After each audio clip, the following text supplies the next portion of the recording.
My classes at this community college, it's been a very enjoyable experience. I've been able to do a lot of things that I wasn't able to do before that I've wanted to for a long time. So that includes like machining, 3D printing, 3D modeling and like a program for like a CNC machine. I was interested in advanced manufacturing and everything in that field before high school, but then in high school I was able to take a multitude of classes over my last 3 years that really got me cemented into the sort of interest of it.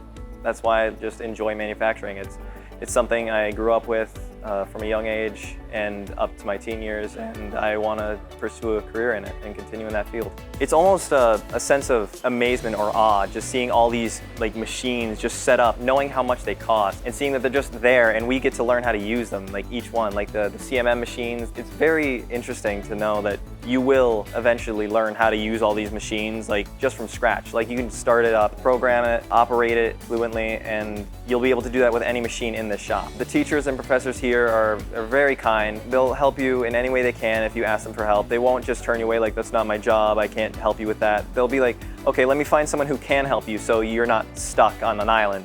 You will get frustrated at certain things because there's always going to be something new that you don't know about this line of work and about these classes. So you'll get frustrated, but I think a good piece of advice is that you just can't give up when you're frustrated. Use that frustration to fuel you towards success.